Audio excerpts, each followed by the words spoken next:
Hey, welcome to another episode of the Coffee Break Podcast, where our mission is to share business ideas, practices, and strategies while we enjoy a cup of coffee. Today's conversation is with Jamil Massey. He is a facility manager at Equitable. He's based here in Charlotte, North Carolina. Recently released a book called High School No Fool, and it's surrounding a couple of basic principles of life that he has experienced, and he is using it as a tool to encourage others, to encourage kids in high school to continue to be the best version of themselves and continue to grow. So we're going to have a conversation with him. It's very exciting. One of the things that I have taken away from the conversation, one of the statements he made was he was focused so much on wanting to be accepted that he didn't realize what he was accepting when he was being around other people. That's really a big chunk of the conversation today. So I can't wait to dive into it. So stay tuned, grab a cup of coffee, and get ready for this conversation. We got so much to say. We got a podcast to make. We're sipping on lattes, and it's time for a coffee break. It's time for a coffee break. Oh, yeah. Well, welcome, Jamil. Thank you very much for being here today. It's been interesting. I've exchanged emails with you. I think this is the first time that we've actually seen each other's faces, if I'm not mistaken. I think you're right. Yeah. I think you're. But we've definitely exchanged emails over the years, and at least been copied on some emails. One of our customers with Equitable, and we appreciate you being here as part of the podcast today. That's not the main reason you're here today. It's about a book that you've written, which is plastered on your shirt. If anybody misses the title, but we'll get into that momentarily. But thank you for taking time out of your schedule to be here, man. Oh, thank you for having me on. And as you said, we've been long-time customers, clients, however you want to view that, of yours as well. And I just appreciate the service that you guys and your team have been able to provide. You know, that's how it all started at Equitable, and, you know, called you guys for locksmith service. You know, hey, I can't get into this room, or, you know, I need this replaced, you know, a small emergency. And You guys have always been able to provide service. So I really appreciate, you know, that, and then growing into this, you know, so thank you for having me on. Yes, sir. It was interesting. Over the last couple of months, I've been seeing on LinkedIn. It's one of the places that I hang out quite a bit. I've been seeing you post some information on there about your book, and it kind of piqued my interest. It took a little while, but it finally piqued my interest, and I downloaded the Kindle version of it and started reading through it. And I was like, all right, this is some good information here, some great principles, and again, want to dive into that. But we do have to do rapid fire, 5 randomly selected questions just to get under your skin. So are you ready? Okay, under my skin. Here we go. All right, number 1. What band would you be embarrassed to admit that you listen to? Ooh, right off the cuff. What band would I be embarrassed to admit that I listen to? So I listen to a couple different types of music. I do listen still to, I grew up in the rap and hip hop era, so I do listen to some of that. I do listen to old school, new school. I listen to some gospel. So embarrassed though. Sometimes I listen to the meditation, instrumental. How could I miss this? No, I got an 80s playlist. So I have, some of it is some rock and roll in there. So there's some rock and roll in there, and it's not embarrassing, but for some people that don't know me, they might be like, bro, you listen to this? Like, what are we even listening to right now? But, you know, so you need a band, a specific name. So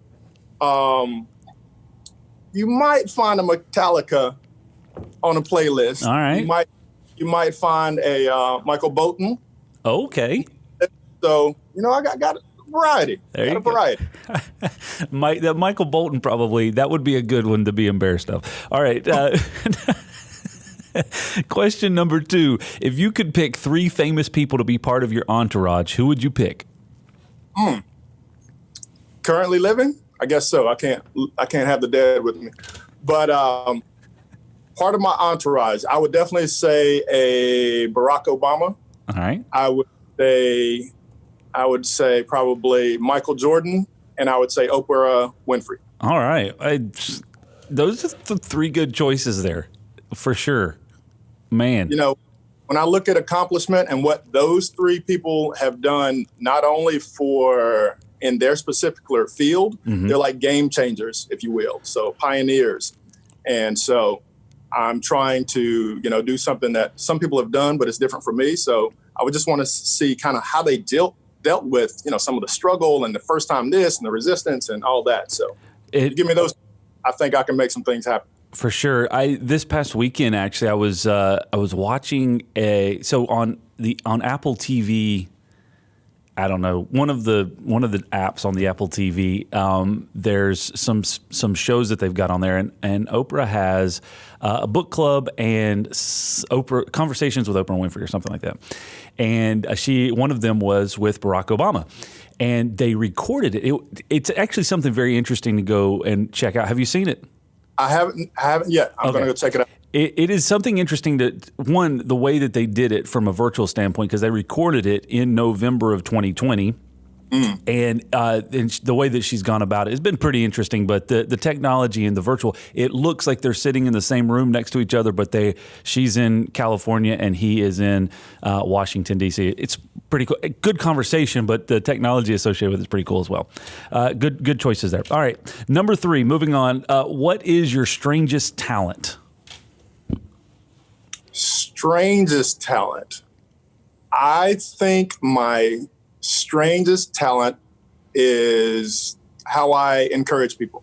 Okay. So I do it in a variety of different ways, all the way down to a kid, toddler level. I have a way to, kind of be lighthearted, be funny, and encourage them. And, come on, buddy, you can do it, kind of very childlike. I can also do it with teenagers, which is part of how, and why I wrote the book. And, I'm sure we'll get into that pretty soon. I can also do it with guys, girls, professionals. I can do it with athletes, older people. I believe it's a God-given ability that I didn't understand, and I'm still trying to explore and find out better ways of doing it. But I believe the way I encourage people. All right. So, and that's a really good talent, by the way, if you can be an encourager, because the world needs that, most definitely. All right. Number 4, if you could start a charity, what would it be for? I don't know if that's proper grammar either, but if you could start a charity, what would the purpose be? If I could start a charity, it would be probably along the line that I'm going now, which is education to minorities and underprivileged communities. And it's just a big gap, and so there's so many resources that don't get to the right people for whatever reason. Even though there's programs and things like that available, it's just what I'm trying to do is raise the awareness for the community and the community to realize the importance of that need of education. So it's kind of twofold. It's not just give the stuff to the people. It's making the people aware of like, hey, you really need this. This can help you out in so many different aspects. Very cool. Question number 5. What's the most interesting person that you've ever met and talked with?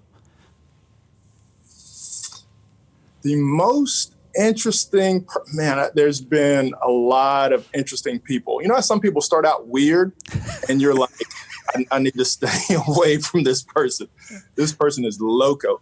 But you start to get to know them and you start to hear some of the things and you realize like we're just people, man. And, and then I find out like, oh man, that's some weird stuff that they do. And I do some of that same weird stuff. So what does that make me? So, one of the most weird, it's a tough one. I would say this lady who I met on an airport. On a plane. I was heading to, I believe I was going to LA. This was about a year or two ago. No. I was going to New York. It was for a work trip. We have corporate offices for Equitable. We have one in Charlotte. We have 2 in New York and 2 in New Jersey. So it was on the plane ride to New Jersey. Okay. So this lady from a distance, this older black lady, she just looked like that weird type that I was describing earlier. Like, I need to stay away. Please don't start a conversation with me because this is not going to go well. It was one of those type where she was like sitting on my row, so on a plane, you have 3 seats sometimes.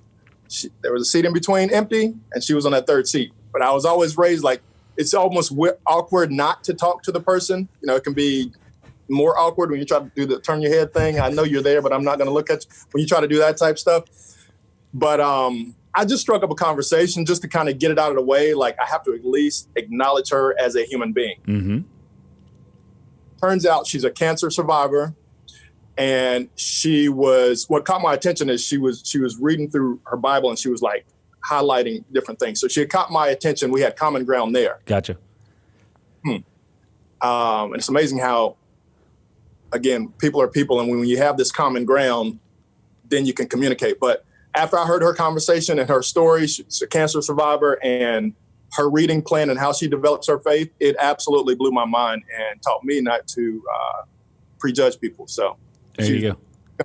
Make the list. I've had some of the most interesting conversations with people on airplanes before, so I can definitely understand that. And again, yeah, it's one of those things where it's like, I'm here, I'm locked in. I've got a couple of hours. I've got my my AirPods in.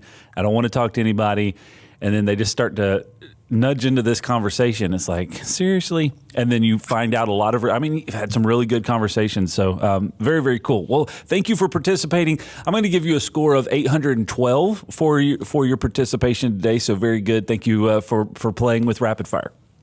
Wait, 812 out of what? Out of 1 million? Out of 100? Like, I need to know where. Yes, all of those things. Okay.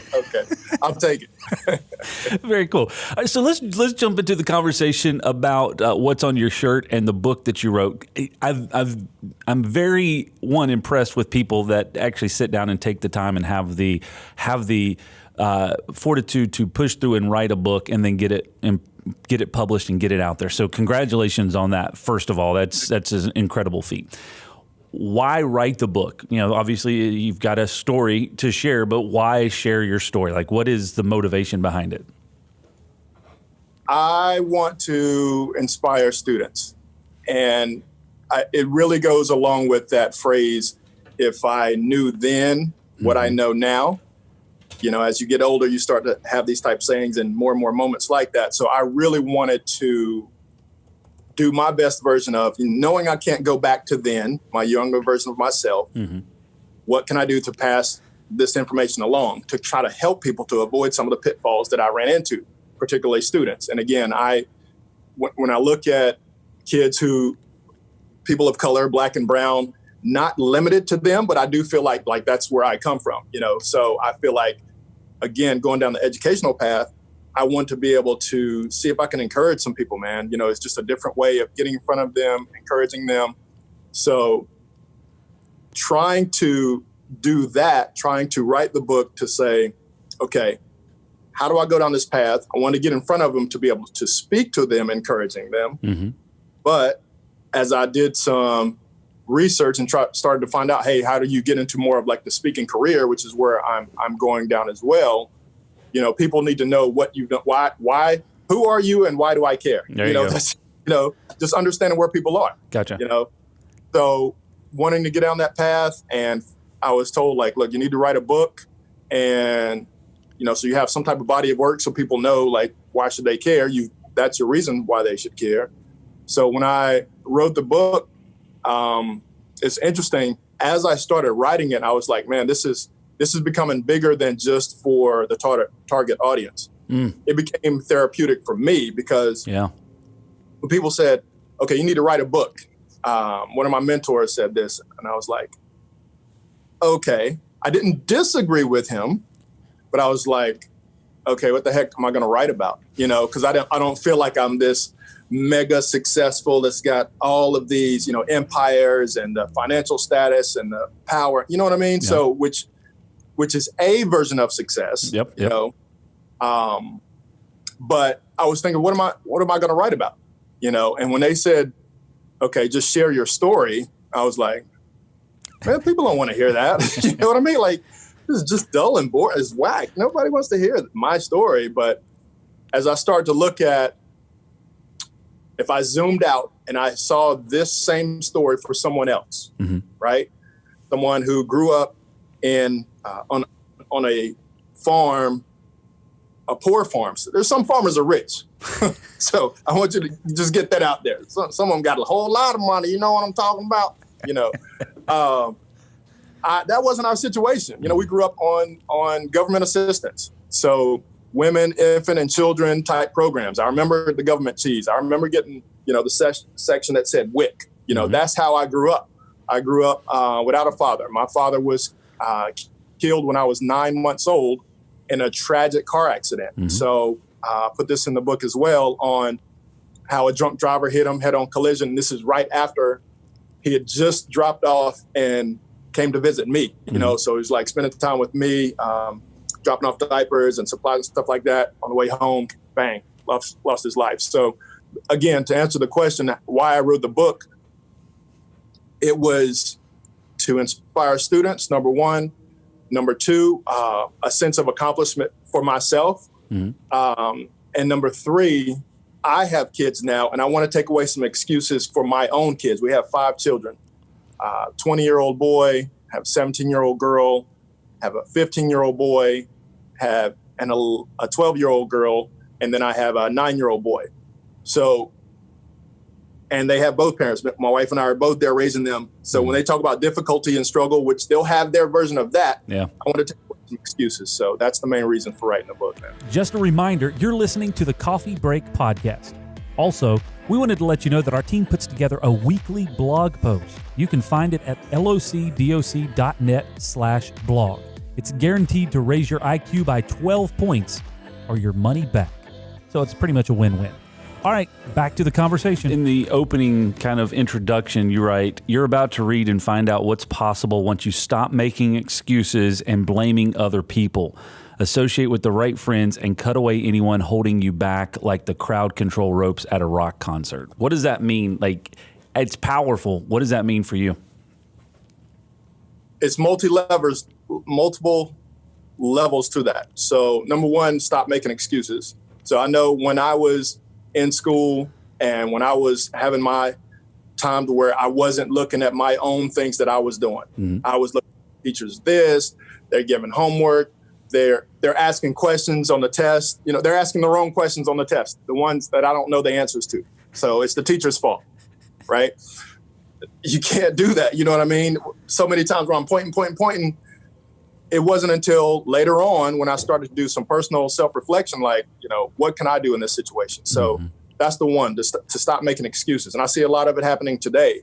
Again, for students, parents are trying to do whatever they can to help the students, and the students are still back like, you're not helping enough, type situation. So I believe like you have to start with not making excuses, and then associating with the right people. That was one of the other key things that I did that really was a game changer. Mm-hmm. The first group of people that I started associating with, they were the people who thought I was funny, that I can clown around and make them laugh and stuff like that. And I found I was looking for the wrong type of acceptance, mm-hmm. right? That's the first type I got, so I jumped at that. So I became this class clown type personality. And then when I failed in 9th grade, it was a major blow, mm-hmm. So I was like, what am I getting? What is the result here? I'm on the summer school bus with the same people that I used to make fun of. Mm-hmm. I don't want to be here. So it wasn't until like my sophomore year, my junior year, when I finally made the basketball team in high school, I found out that a requirement was you have to pass all of your classes in order to stay on this team. Mm-hmm. So I was hanging around basketball players. None of them failed their grades. I started hanging around people who actually cared. And so when I started doing that, and then later on in life too, hanging around the right people, it's just a major thing. What's the saying? You're the sum total of the 5 closest people around you. And I'm just convinced that who you roll with determines how high you fly or how low you sink. So it's a powerful statement. That's why I put it in there. I chuckled a little bit at one of the sections of the book where he said, "I'm sure the Charlotte Hornets had me on the radar already in high school." All of us, really. I mean, I was a junior Hornet, right? Like, yeah. We should have been out there together, man. We could have been making it happen. It just didn't work out for me. You talk about one of the things in the book that it probably stood out to me a lot is at the kind of the end of every section or every chapter, you kind of highlight a principle, right? And principle number one is dishonesty eventually equals pain. And this is associated with a story that you tell about in the early years of school where you were writing your name on the glass wall or something like that, and then said it wasn't you, but you had literally written your name on there. You were the one. Not a smart. But at the end of the day, what I take away from a lot of this, and there's some hilarious stories in here about the diarrhea bus, and a good principle around that as well that I want to kind of come back to. But at the end of the day, it's the principles of one, not making excuses, and two, being very aware of your influence. And influence has been a huge topic around our organization and just kind of in my personal life for a number of years, but it seems like it's becoming intensified here recently. And you said it just a few moments ago, you're the sum of kind of the 5 people that you're around, and it's very important that you're intentional about the people that are influencing your life. I want to kind of dive into that just real quick and get your thoughts on it, because I was talking to somebody the other day, and I think a lot of times we like to classify things as either good influence or bad influence. Right. And I'm kind of in this mindset now that it's not good or bad. It's just influence, and there is an outcome associated with it. So, as humans, we like to say something is either good or bad. Right. But at the end of the day, it's influence, and you are going to be influenced by the people that you are around. How much of that is permeated in your overall story and kind of brought you to where you are right now? So much is in my overall story. So in the second half of the book, the last few chapters, particularly when I talk about getting the job and being a mentee for eventually taking over for a facility manager position, which I currently have now and have had for the past 8 years.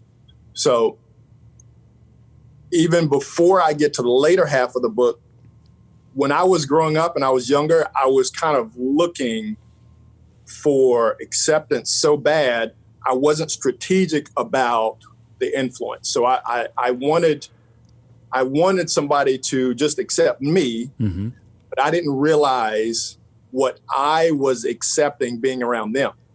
Ooh.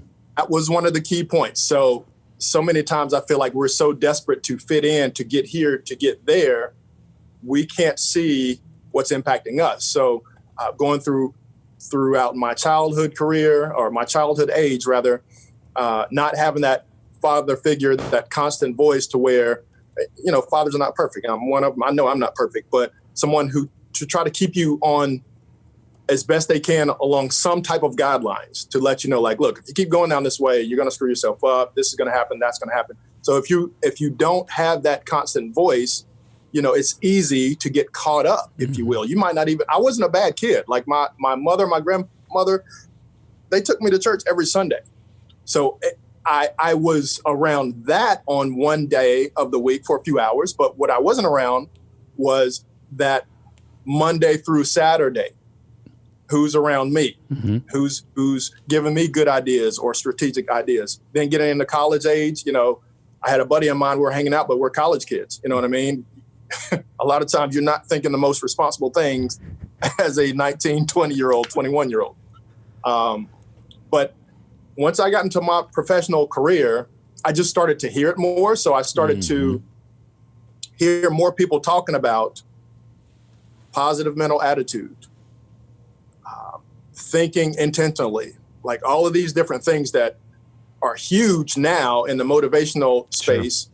But during that time period, I believe it was out there, but it wasn't as huge of a thing that's pushed, to develop yourself. So once I started working at Equitable, it used to be AXA Equitable. Now it's rebranded to Equitable now. I got a job at a third-party subcontractor under the janitorial company. So one side, or the people that, kind of mops the floors, cleans off coffee fruit, they do important work, right? The other side is kind of like day staff, changing light bulbs, doing meeting setups, doing that type of thing. So I was under the janitorial company umbrella, right? So I started at the bottom there. And my boss, which is a older white guy from New York, who would, he would let you know if you were off base, put it like that. He wasn't the most PC person. So when you talk about influence, he used to smoke like big time. Yeah. So over time, he would tell me what projects to work on, how to do this, how to do that. And if I was messing up, which I did a lot of times, I would get cussed out. But at the same time, he would always come back and say, I wouldn't be this hard on you if I didn't believe in you. So once I started hearing that started pushing my acceptance button, so it's like, oh, wait a minute, here's somebody who believes in me. Let me listen to this person more. So you talk about, it's either positive influence or negative influence, good or bad. This guy used to smoke, he used to cuss. Used to do neither one of those. Yeah. He'd say, hey, let's go have a cigarette. Like I used to smoke. I would go out there with him on the smoking dock. I would inhale his secondhand smoke, which I guess I was smoking at that point, but I wasn't a smoker. You know what I mean? And out there, he would tell me about life. He would teach me life principles. He would tell me about being detailed and how important it is. Details matter on small stuff, no matter whether you're writing a book or whether you're trying to parent children or whether you're trying to customer service. All of these little details out there in a quote unquote bad environment. Smoking is not good for you. It's not healthy, right? So that part of his influence wasn't the best, but the life lessons and the principles that he was also giving me outweighed those small things that wasn't healthy, so to speak. So yeah. And then over time, for about 5 years, he taught me how to be a facility manager, which I ended up becoming. And the major requirement was to have a college degree. And he taught me to do it, gave me the knowledge base to be able to do it without it. Can you copy this key? That's a question we get asked about 3,422 times a year. And how can you actually be sure that the person who asked that question is supposed to get a copy of that key? Well, we think you should always know who can copy your keys to your business and your home, because it could be your neighbor, an old employee, a contractor, or even worse, your mother-in-law. At Loc-Doc Security, we believe in protected key systems, so you always know who has a copy of your key. To find out more, visit locdoc.net or stop by our Charlotte location. Loc-Doc Security, helping you protect your people and your property. This is something that is I think clicks in with your story a lot, is the fact that you've had people through your life that wouldn't allow you to kind of slack off. And going back to that story with your mom, she really instilled with you at an early age. And I think the way you wrote it in the book was she tattooed it in your brain early on, 6 words, that you will go to school today. Like, there's no excuse for you not to get in school. Some of that motivation maybe from her own perspective to get you out the door.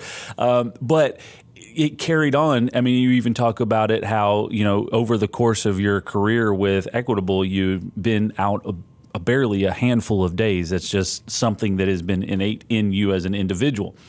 So with the influence from your mom and other people, obviously, that you've mentioned throughout the book, that have basically held you accountable for not letting you slack, not letting those things slide, and then helping to kind of point you in the right direction and say, if you want to get here, then we want to hold you accountable to move in that right direction, which goes back to even what you're talking about here with kids and encouraging people.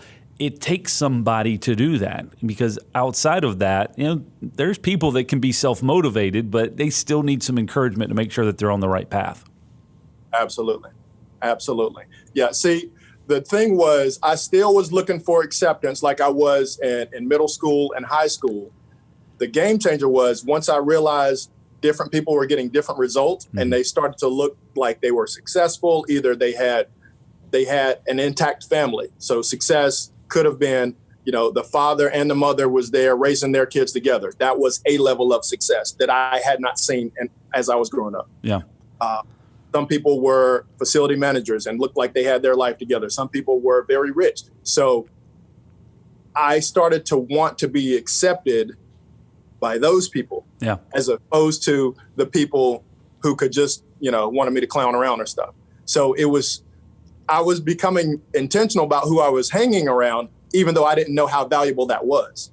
So going back to, the principle about my mom, tattooing that in my brain, you're going to school today, it was multiple levels to it.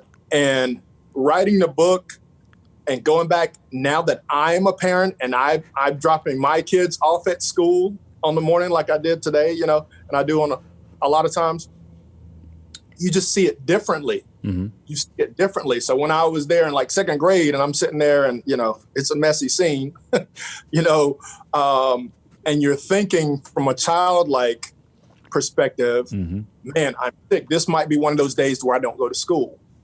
And like I said in the book, I heard kids talking about, I was sick the other day. Me and my mom, we sat on the couch and we watched cartoons and she got me soup. And I was like, man, screw you. I don't want to hear that crap. I've never seen that. Like, what are we even talking? That's not even real. You did not do that. But I started hearing it more and more and more and more. So I was thinking maybe that might be my situation today. So when mom came in and she said that, she said multiple things in that one statement. Yeah. Not only are you going to school today, you will be put on a bus in a few minutes here and your bus going to be in the classroom. Okay. That's what's one thing that's going to happen today. Okay. The second thing that she was trying to get across to me was, this is not bad enough for you to just call in. This situation, it looks messy. This might be bad to you, but this is not bad enough for you to call in I'm not going to be able to make it today. So from her perspective, again, she was older, obviously. She had been through these situations before. So when you have a mentor or somebody that you're looking up to, somebody who's gone further, they've been through, they're more experienced. That's the importance of having people like that in your life.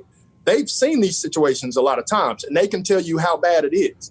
Now, there's some situations to where if I would have been, over the past year, we've had some major, this pandemic has really hit the world in a difficult, unprecedented way, particularly in the Black community. So when you look, if I would have been on a ventilator in a hospital bed, she wouldn't have forced me to go to school. You see what I mean? Oh, yeah. Like there's two different types of bad. And sometimes we think it's the I can't get past it. I physically can't, I mentally can't, I emotionally can't. But that's the importance of having somebody to be able to speak that life into you and help you understand, give you a different perspective. Because sometimes, listen, we can't see our way out. Some people say you can't see the forest for the trees. Some people say you can't see the pickles for the jar, because you're inside and you're a pickle. I like that one. That one sounds a little bit more Southern. I've never heard the pickle in the jar one, but I'm going to start using that one because that's... you can't see the pickle in the jar. But anyway, the importance of having those people.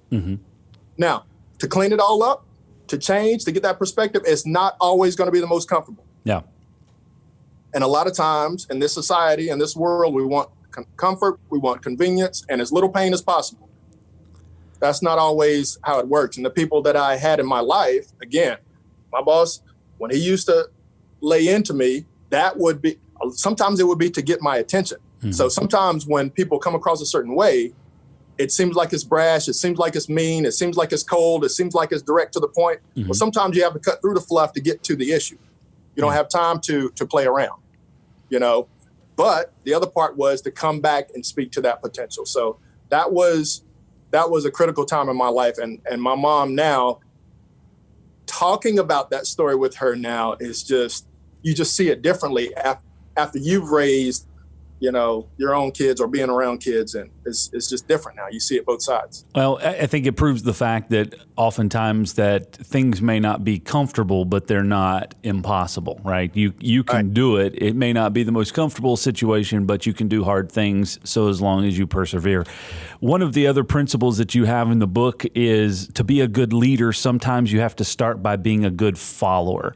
I highlighted that because I think that's very true in a lot of senses. People want to have a title. They want to have a role. They want to have, something associated with that so that they can be a leader. But at the end of the day, you're still following somebody. You're still having to make sure that you're supporting somebody along the way. What have you learned through the process of navigating your career over the past, 15, 16 years or so that instilled this principle that said sometimes that you have to start by being a good follower? So what I've noticed is there is, once you get the title, once you become a leader, you're expected to know it all.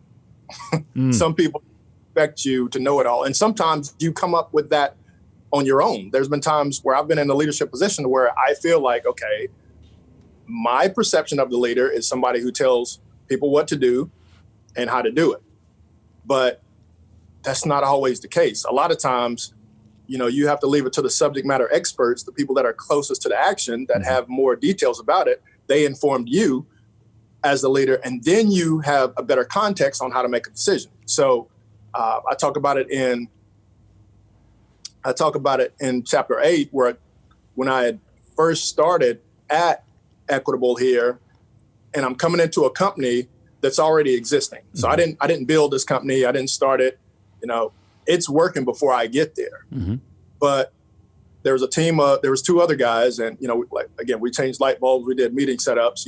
We maintained the building. It was a smaller building, but the person before me, he was kind of in charge of this team. So it's like a lead day staff person.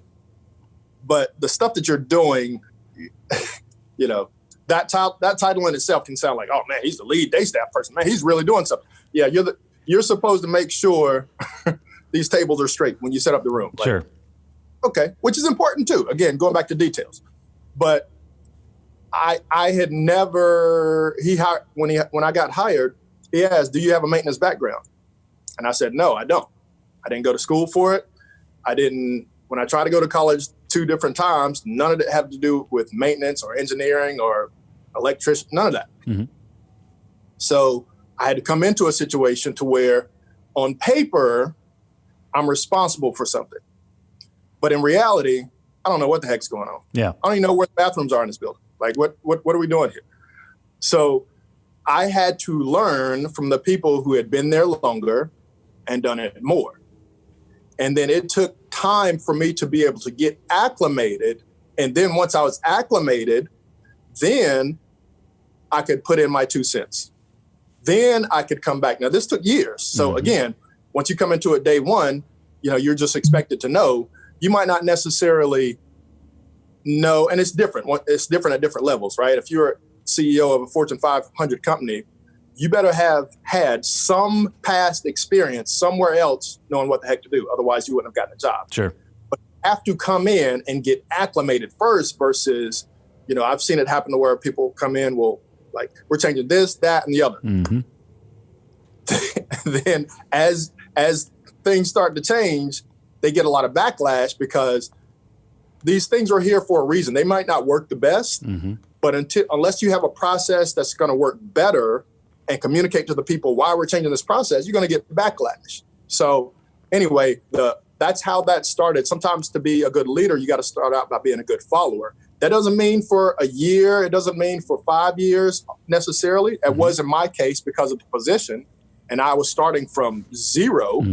But sometimes that's, a couple days, a week, a few months to come in and learn the culture of people, learn the principles and why those are there, and get a good understanding on why is this situation the way it is. Then once you're able to assess this situation, then you can come in with whatever your knowledge, experience, background that you have to be able to add value. That makes a lot of sense. Jamil, this has been an interesting conversation. One, you've had a lot of interesting experiences that have brought you to this point, and now, moving through, your father of five, working, you've had a lengthy career. Now you've written a book, moving into the speaking world. That a lot of big things happen. Success at a whole, starting from, like as you said, living in a poor farm situation in Monroe, North Carolina, which is an incredible story. So congratulations, one, on the success to this point. Even being the father of five children is a major point of success. So congratulations on that. I really appreciate your time today. I feel like you have a lot of good insights as associated with influence, and encouraging others, and some very practical principles. So I definitely would encourage anybody that is listening to this or watching this, check out the book, High School No Fool. Where can they get this? It's you can go to Amazon. So I have it on Amazon. Both the ebook and the hard copy was just released on this past Sunday. Oh, wow. That was my love to the world. It was on Valentine's Day. I just released it, So it's both versions are out there on Amazon right now. Well, very cool. I'll have to get a hard copy of it to put on my bookshelf. Jamil, thank you very much for joining us today. And again, congratulations on getting the book released in ebook version as well as the hard copy. It's available right now. You can find out more by going to his website, highschoolnofool.com. And there'll be a link in the description below that you can go check that out and find out more information if you want to book him for speaking engagement, or obviously purchase the book.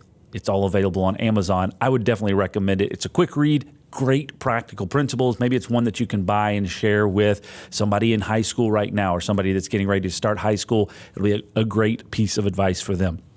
Thank you very much for joining us today. If this is your first time, we invite you to subscribe because we don't want you to miss out on the latest episodes. There's one every Tuesday morning at 9 a.m. A brand new episode is released, very similar to this one, all about business ideas, practices, and strategies. So make sure you subscribe and find out more by visiting Loc-Doc.net/podcast. Thanks and have a great day.